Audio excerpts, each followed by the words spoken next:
চলছে আমাদের সিরিজ আন্দামান নয়া আন্দাজে। আজকে দ্বিতীয় পর্ব, স্বপ্নাতীত স্বরাজ দ্বীপ। ডেসক্রিপশনের লিঙ্ক থেকে আগের পর্বটি দেখে আসতে পারেন। এখানে ছোট বোটগুলো সব মাছ ধরছে, আর ওই অদূরে সূর্য উঠছে রাঙা হয়ে।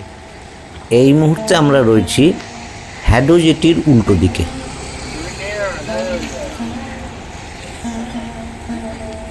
তার রক্তিম আভায় এই নদী আন্দামানের এক অপরূপ সৌন্দর্য। আজকে আমরা বেরিয়ে পড়েছি স্বরাজ দ্বীপের উদ্দেশ্যে। আমরা হ্যাডো জেটি হয়ে ক্রুজে চেপে চলে যাব স্বরাজ দ্বীপে। এই স্বরাজ দ্বীপকেই কিন্তু হ্যাভলক দ্বীপ বলা হতো আগে।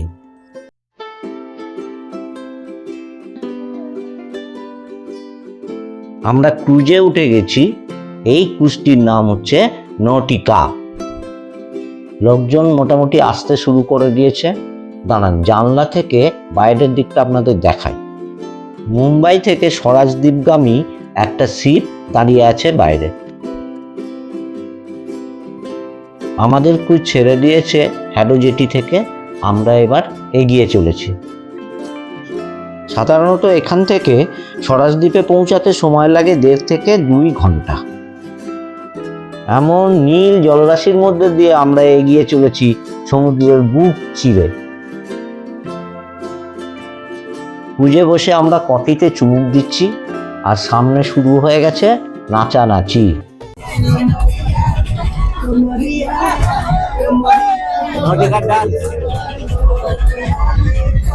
পুরো ক্রুজ জুড়ে ডান্স চলছে, ডিজে বাজছে।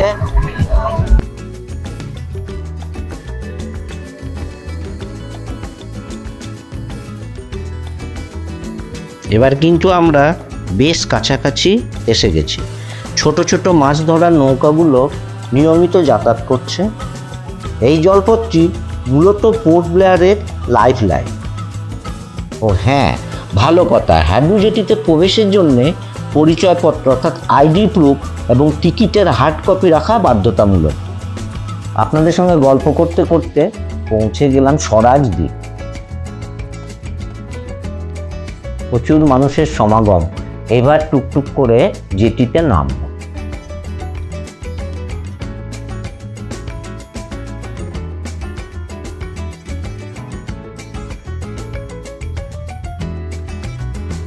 স্বরাজ দ্বীপে মানুষের কেমন ভিড় দেখুন। জেটি থেকে বেরিয়ে এসেছি, এবারে বাইরের পরিবেশটা আপনাদের দেখাই। একদম নীল জল। জল এতটাই পরিষ্কার যে উপর থেকে তলদেশটা বেশ ভালোই দেখা যাচ্ছে। এগুলোকে দেখে যতটা মনে হয় এগুলো ডেড কোরালের রিফ। তার খাঁজে খাঁজে মাছগুলো খেলা করছে।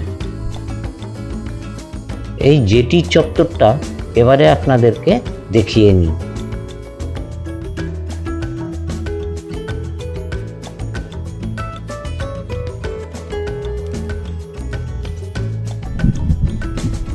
আমরা নেমেছি তো বেশ কিছুক্ষণ হলো, কিন্তু এই দ্বীপের মুগ্ধতায় আমরা দাঁড়িয়ে রয়েছি। এখান থেকে আমরা পাচ্ছি সেই ম্যানগ্রোভ। উড়িষ্যাতে ম্যানগ্রোভ অল্প পেয়েছি, সুন্দরবন তো পুরোটাই ম্যানগ্রোভ। এখানেও খানিকটা ম্যানগ্রোভ দেখতে পাচ্ছি। কি সুন্দর তাদের শেকড়গুলো উঁচু করে দাঁড়িয়ে রয়েছে। জল থেকে অনেকটা উঁচুতে শেকড়গুলো যেন ঠেকনা দিয়েছে।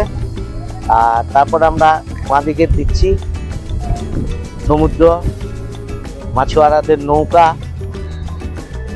নীল সবুজ জল, আর তার সঙ্গে প্রবালের অংশ দেওয়া মাটি মাটি জায়গাগুলো। তো এর মজাই আলাদা। একটা সুন্দর পরিবেশ, একদম রৌদ্রোজ্জ্বল আকাশ, আর ভারী মন ভালো করা একটা পরিবেশ।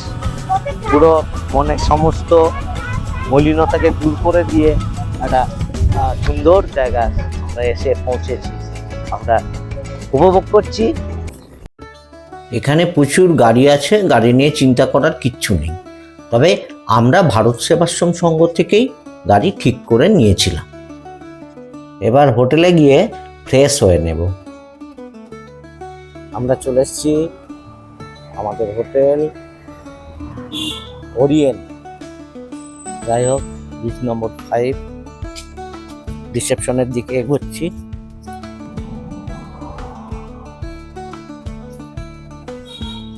আমরা ওরিয়েন্ট হোটেলের নিজস্ব যে সি বিচ আছে তারই আশেপাশে ঘুরে বেড়াচ্ছি।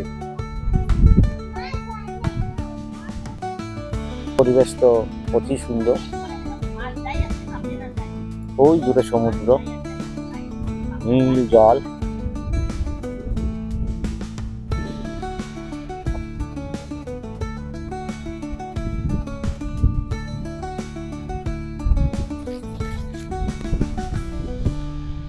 কোথাও সবুজ শ্যাওলা মেশানো, আবার কোথাও নীল, চারদিকে নারকেল গাছের সারি। এখানে বেশ একটা বড় গাছ রয়েছে, জাম গাছের মতন অনেকটা, কিন্তু জাম গাছ নয়।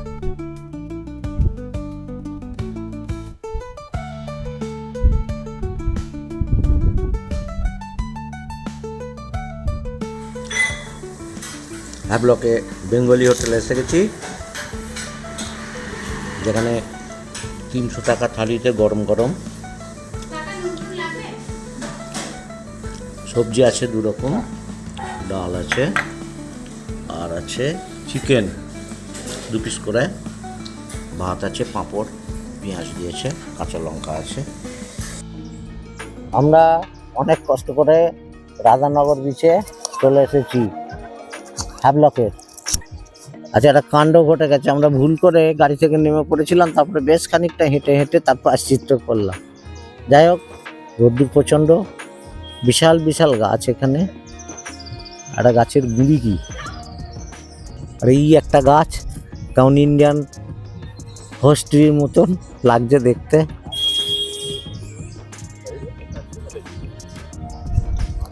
বেশ কিছু কটেজ আর হাব রয়েছে, সামনে রয়েছে পুলিশ সহায়তা কেন্দ্র, এখানে রয়েছে ফার্স্ট এড, আর ভেতর দিকটা সত্যি সুন্দর জঙ্গল, ভারী সুন্দর জঙ্গল। ওই দিক দিয়ে একটা গলিপথ চলে গেছে।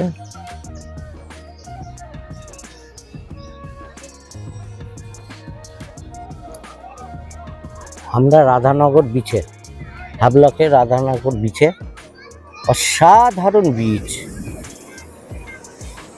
পুরো সাদা বালি,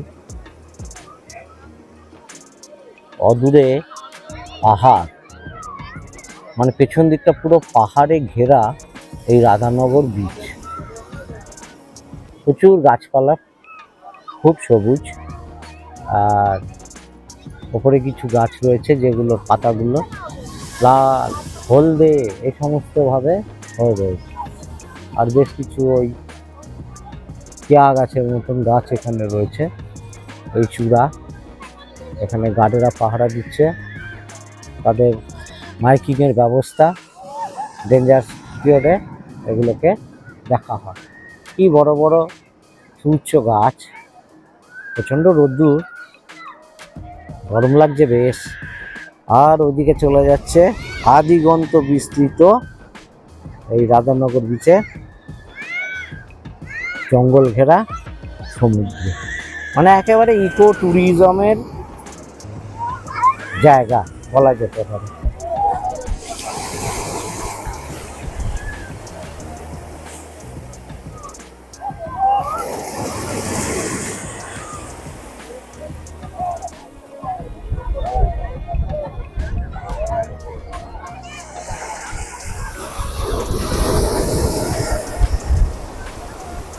গর্জন কি,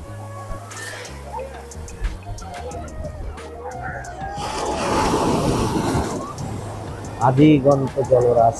খুদে খেলোয়াড় বালি দিয়ে খেলা করছে।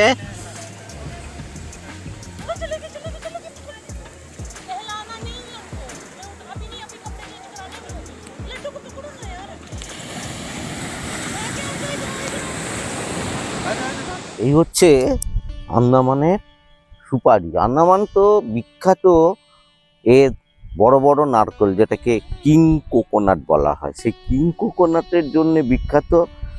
আর তার সঙ্গে রয়েছে এই সুপারিগুলো আরো বড় হয়, এতে শুকিয়ে অনেকটাই ছোট হয়ে গেছে, কিন্তু আরো বড় হয় এই সুপারিগুলো। তো এর জন্য এ বিখ্যাত। আমি প্রায় 32-33 বছর আগে এসেছিলাম আন্দামান, তখন আরো সবুজ ছিল, আরো ভালো ছিল। তো আমরা এবারে যে হোটেলটাতে রয়েছি সেই হোটেলটার নিজস্ব বিচ রয়েছে।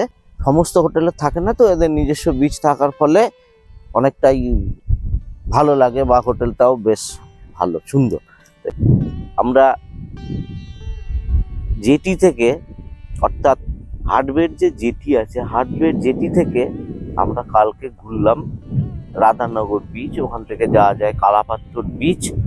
আর এখানে দেখছি বেশিরভাগ লোকই কোনো এজেন্ট না হলে কোনো গ্রুপ ট্যুরের সাথেই আসে।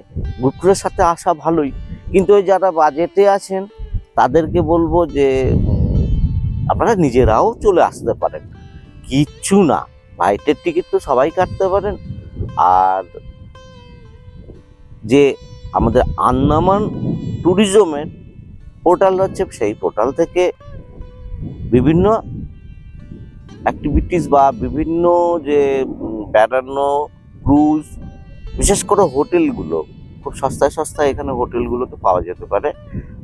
যেটা বলছিলাম যে আমরা নিজেরা আরামসে বেড়াতে পারি। এইখানকার স্বরাজদ্বীপের যে জেটি, জেটি একটা স্টপেজ, মার্কেট একটা স্টপেজ। এই জেটি এবং মার্কেট, এখান থেকে সমস্ত জায়গার বাস যায়, গভর্নমেন্টের বাস, ব্যাটারি বাস এবং এসি। বেশ, আমার তো মনে হয় অনেক অটো বা অনেক গাড়ির থেকেই আরামদায়ক। তো আমরা বাসে বাসে অনেক জায়গা ঘুরলাম, এক্সপিরিয়েন্স নিলাম, তাতে করে আমার তো খুব ভালো লাগলো। খুবই সামান্য পয়সা, তাতে করে যাতায়াত করা যায়। একটুখানি যদি আমরা চেষ্টা করি, একটু ধৈর্য দিই, তাহলে পরে আমরা ঘুরতে পারি। তো আমরা যারা খুব ঘুরতে ভালোবাসি, তো আমরা কত দেবো, আমাদের তখন খুঁজতে হয় কোথায় বাজেট হোটেল। যেমন আমি পোর্ট ব্লেয়ারে ছিলাম ভারত সেবাশ্রম সঙ্গে, ভারত সেবাশ্রম সঙ্গে প্রচুর বাস যায়, সিপি ঘাটে ওটা অবস্থিত। তো ওখানে 500 টাকা করে ডাবল বেডরুমে, আর প্রত্যেকটা লোকের জন্য 100 টাকা করে এক্সট্রা নেয়। খাবার দাবার, নিরামিষ খাবার দাবার খাওয়া যায়, চলে, 100 টাকা করে নেয়। তো এরকমভাবেই আমরা ঘুরতে পারি। ঘুরুন, বেড়ান, আর আনন্দে থাকুন। এই আমাদের হোটেলের যে ওপেন বিচ রয়েছে, সেই বিচের ধারে আমরা দাঁড়িয়ে রয়েছি। স্বরাজদ্বীপে 5 নম্বরে আমরা রয়েছি। এই 5 নম্বর থেকে ওরিয়েন্ট, হোটেল ওরিয়েন্ট, এদের রেট আছে 2000 টাকা। ডাইরেক্ট করা হয়নি, একজনের সঙ্গে কথা বলেছিলাম, সেই করে দিয়েছে।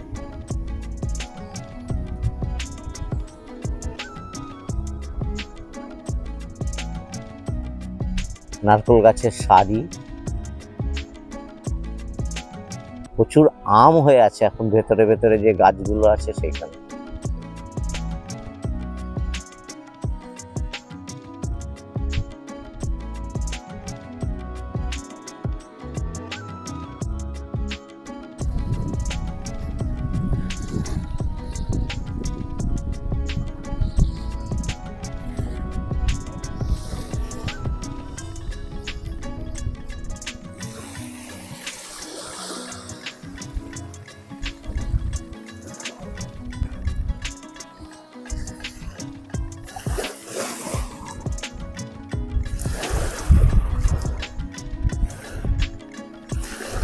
আমি খুব মজা পেয়েছি এই পাখিটাকে নিয়ে। যা, এবারে উড়ে গেল। পরদিন সকালবেলায় আমরা বেরিয়ে পড়েছি এলিফ্যান্টা দ্বীপের উদ্দেশ্যে। আমরা তো ডাইরেক্ট ঘুরছি, এখানে বোট অপারেটর আছে, এদের সাথে কথা বলে দিব্যি যাওয়া যেতে পারে। আমি এবারে কথা বলছি একটা বোট অপারেটরের সাথে, তারপরে ব্যবস্থা করা হবে। দাদা, এখান থেকে কি এলিফ্যান্টার টিকিট দেওয়া হয়? হ্যাঁ স্যার, এখান থেকেই পাওয়া যাবে আপনার। আচ্ছা, হ্যাঁ। তো কিরম কি চলছে টিকিট? এরকম চলছে, মানে এখান থেকে আপনার যাওয়ার আর আসার পার পার্সন 1000 রুপিস। আচ্ছা, পার পার্সন ধরতে পারেন? Per person 1000 rupees. 1000 রুপি। হ্যাঁ, যাওয়া আর আসা। হচ্ছে ডাইরেক্ট আসা বা কোনো গাড়ির রুপি আসার ভিতরে কোনো ডিফারেন্স আছে না? এখানে কিছু সেরকম বলা যাবে না। না, ডাইরেক্টলি আপনি চলে আসতে পারেন। ডিফারেন্স কি আছে যদি ডাইরেক্ট আসা যায় বা কোনো গাড়ি? ওনারা আপনাদের সাহায্য করবে। কত ঘন্টা রাইড আছে এটা? এটা আপনার 3 ঘন্টা ডিউরেশন টাইম দিয়ে। এখান থেকে নিয়ে যাবে, নিয়ে আসবে 3 ঘন্টা। আচ্ছা, যদি কেউ একা আসে সেও যেতে পারবে? না, একটু ওয়েট তো করাই লাগবে, কেন কি একটা বোটে 10 জন যাওয়া লাগে না। মানে তাকে মামা মামার লোক নিয়ে যত করে সেখানে করে নিতে হবে। হ্যাঁ, এই হচ্ছে। আচ্ছা, অনেক ধন্যবাদ আপনাকে। অনেক অনেক ধন্যবাদ স্যার। ভালো লাগলো। ঠিক আছে। আর এখান থেকে এলিফ্যান্টা বিচে যাওয়ার সমস্ত রকম বোট ছাড়ছে। অ্যাক্টিভিটিসগুলো এখান থেকেও করা যায়, টিকিটগুলো আবার যেখানে যাব সেখান থেকেও করা যায়।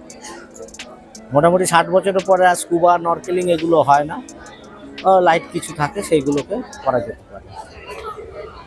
এটা হচ্ছে আমাদের হ্যাভলক জেটি পাশে, এখান থেকেই সব যাচ্ছে এলিফ্যান্টার উদ্দেশ্য। 1000 টাকা ভাড়া আপনার। চলে এসছি বোটে। এখান থেকে বিভিন্ন ক্লাসের বোট আছে, দাম সবই একই অবশ্য, কোথাও 4 জন, কোথাও 5 জন, কোথাও আবার 10 জন।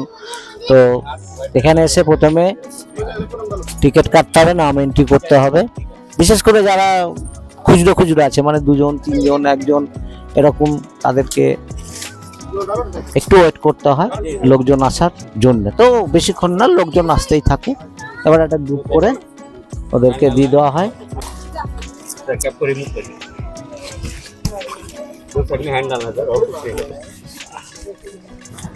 এবারে এখানে হচ্ছে ওয়াটার জ্যাকেট পরিয়ে দিল,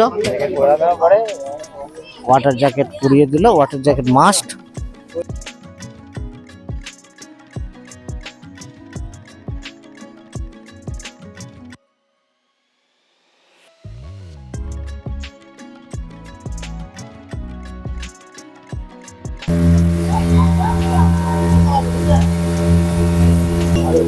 করে একদম সাদা জলের ফেনা উঠিয়ে ওই বোটটা চলেছে।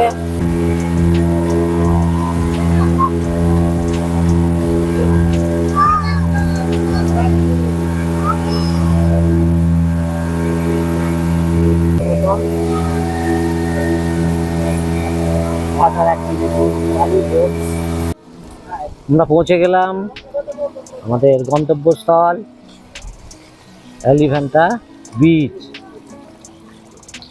বিভিন্ন ধরনের অ্যাক্টিভিটিস চলছে।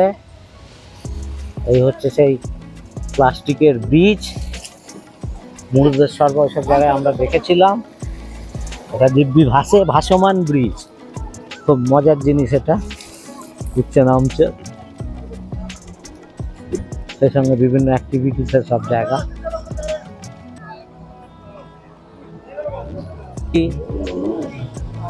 ফোটে ফুল শুকনো ডালে বলে, যদিও শুকনো ফুল ফুটবে না, কিন্তু কি বিশাল গাছ, কত বছরের গাছ কে জানে। ওপরে একটা হাবুল গাছ হয়ে রয়েছে সবুজ, এখানেই সোলার প্যানেল। এই আমরা পেয়েছি শঙ্খকে, শাকটা কি সুন্দর চলেছে এখান থেকে।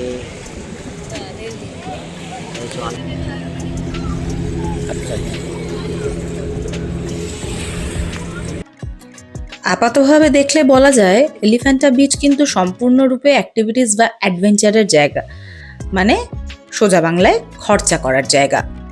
তা বলে আরেকটা জিনিস স্বীকার না করলে অন্যায় হবে, সেটা হলো এই আন্দামানের প্রত্যেকটা বিচের সৌন্দর্য কিন্তু আলাদা আলাদা। এর আগে রাধানগর বিচ দেখিয়েছি, পোর্ট ব্লেয়ারে বিচ দেখিয়েছি, এখানে বিচ দেখুন, এই জলটা যেন অদ্ভুত রকমের গাঢ় নীল। আর অ্যাক্টিভিটিস ছোটোখাটো নিজের বয়স অনুযায়ী করাই যায়।